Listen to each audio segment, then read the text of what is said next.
Entrei em desespero. Minhas pernas queriam correr. Mas eu não consegui me mover. Tudo era culpa minha. Por ter mentido, por não ter ouvido a Sung, por ter confiado em quem não devia. Minha vida ia acabar ali.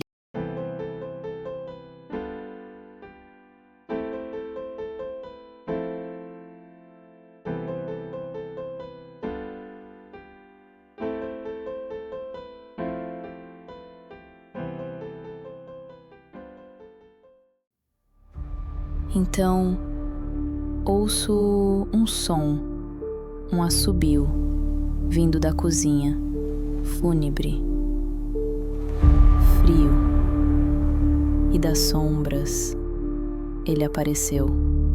Casey. "Quem caralhos é você?" gritou um dos rapazes. "Espera, é o estrangeiro. O que tá fazendo aqui?" disse Yeonjun em coreano. Eles riam, zombavam. "Ele nem fala nossa língua, esse porco americano." Mas ele não respondeu. Só ficou ali, de pé, os olhos fixos nos meus, aqueles olhos azuis, profundos, vazios, mas de um jeito estranho, reconfortantes. Por alguns segundos, meu medo desapareceu. Afundou naquele olhar. Um dos caras tentou empurrá-lo de volta. Casey recuou. Um passo, depois outro. E meu coração apertou. "Por favor, me ajuda!" eu gritei, com tudo que ainda tinha dentro de mim. Em coreano, minha boca foi tampada. "Cala a boca, sua vadiazinha." Mas aí, eu ouvi. Estava me perguntando se não ia me pedir, disse Casey. E então, sem aviso, o primeiro agressor caiu. Um estalo seco, um soco, o suficiente para derrubar o primeiro. O inferno começou. Mas dessa vez, não era comigo, era com eles. Yeonjun correu em direção ao Casey, como um touro.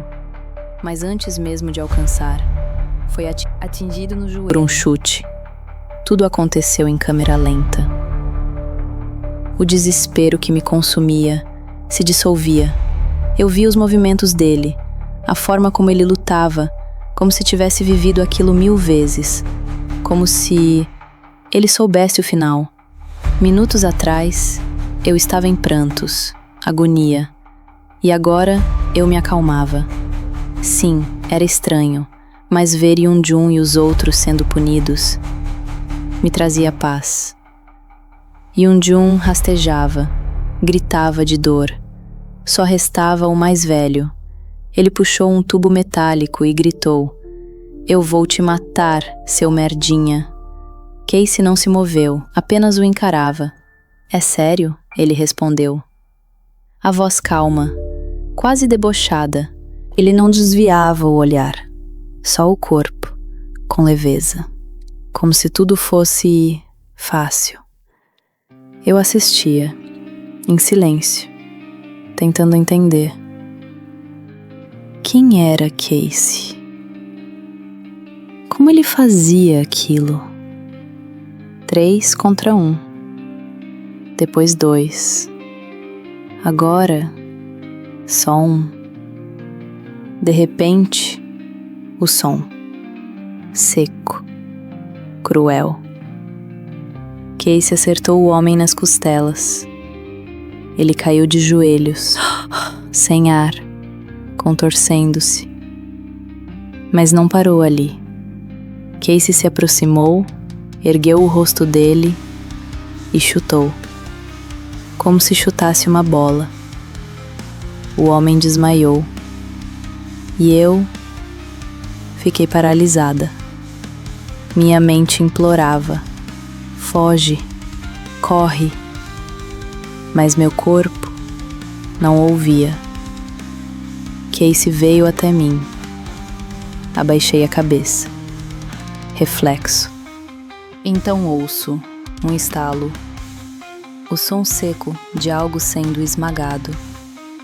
Casey pisou com força sobre a câmera, a que usaram para me filmar.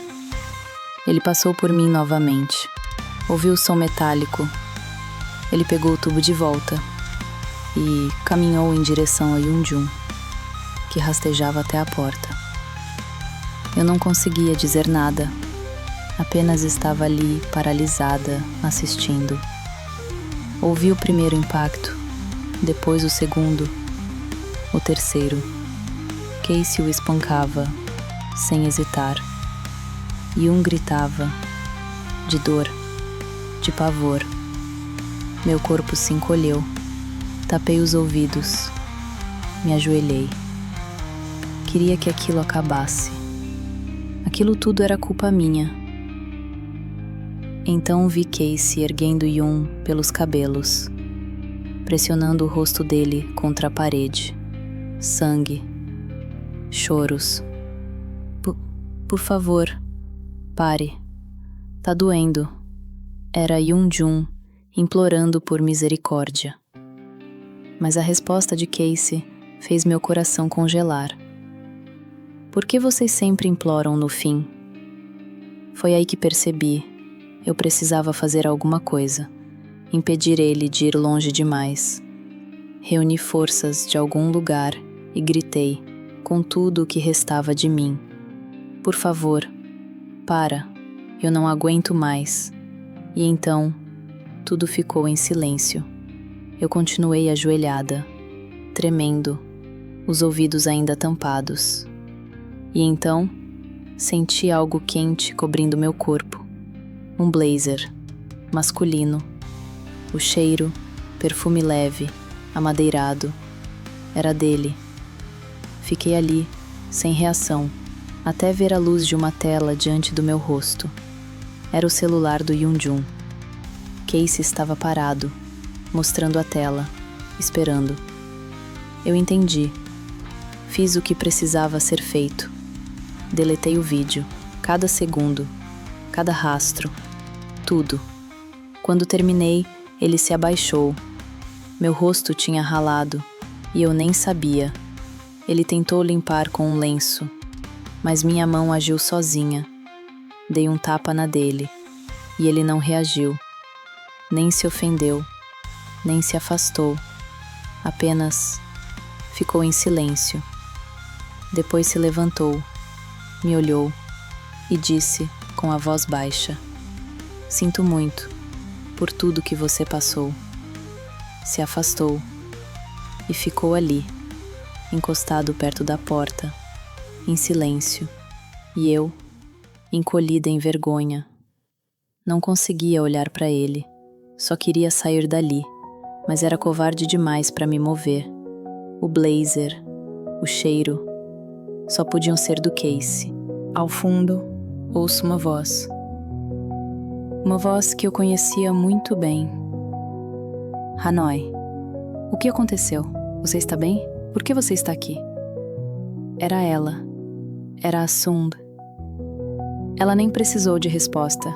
Me joguei nos braços dela e desabei. Chorei como nunca tinha chorado antes. Sem som, sem palavras, só lágrimas. "Shh, já passou, Hanoi. Tá tudo bem agora." Ela alisava minha cabeça, como uma irmã, como uma mãe. Ela estava ali, por mim. Mas ao fundo, um dos caras se mexeu. Casey então se aproximou e com calma disse: "Vocês precisam sair daqui." Recolheu minhas coisas. Sung me ajudou a levantar. Lá fora, um táxi nos esperava. Quando passamos por ele, ouvi Sung dizer em coreano: "Obrigada."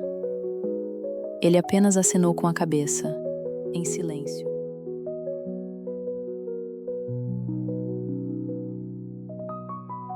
Na casa da Sung, ela ligou para minha mãe. Disse que eu passaria o fim de semana lá. E minha mãe aceitou. Sem perguntas. A Sung tinha esse dom No banho, chorei tudo de novo. Chorei lembrando do que poderia ter acontecido se ele não tivesse aparecido.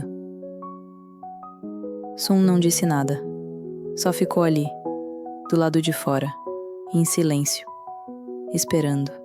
E ficou comigo, o tempo todo. Dormi, acordei, chorei, e ela estava lá.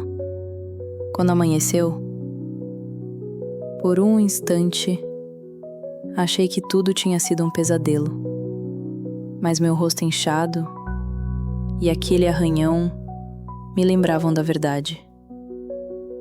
Demorou para conseguir comer alguma coisa. Finalmente, disse Sun. Já estava quase comendo sem você. Ela me olhou, em silêncio. Então perguntou: Hanoi, eles chegaram a fazer algo além de te assustar? Eu só balancei a cabeça. Ela me abraçou forte e sussurrou: Ótimo, já passou. Foi só um susto. Naquela noite, dormi um pouco melhor. Nem lembro direito da noite. Só lembro de ficar deitada, olhando o blazer. Aquele cheiro reconfortante. Segunda-feira chegou. Eu ainda estava na casa da Sun. Eu não sabia o que sentir. Só sabia que tinha medo. Medo de reencontrar Yoonjun. Medo do que poderia acontecer. Minha cabeça cheia de e se. Mas Sun apareceu, tentando me animar. E de algum jeito, ela conseguiu. Usei uma mistura do meu uniforme com o blazer dela. Ficou grande em mim, mas não parecia estranho. Antes de sair, peguei o blazer do Casey e cheirei de novo. Aquele cheiro me acalmava. Em frente à escola, travei. Minha mente se perdeu. Mas então senti as mãos da Sun entrelaçando nas minhas. Ela sorriu e disse: Vamos. A Sung andou comigo até a sala. A escola parecia normal. Alunos passando, sorrindo, cumprimentando, como se nada tivesse acontecido. Como se tudo aquilo tivesse sido só um pesadelo. Mas para mim, não tinha nada normal naquele dia. Ela me levou até a porta da sala e foi aí que eu senti aquela ansiedade, mas era diferente. Não era medo, era esperança. Respirei fundo, enchi o peito de ar. Meus olhos já sabiam o que estavam procurando, mesmo que eu não soubesse o que fazer se encontrasse. Arrasa, garota, disse a Sung, tentando me dar coragem. Abri a porta e meus olhos foram direto para aquela mesa no fundo da sala. Aquela, pertinho da janela. Mas ele não estava lá.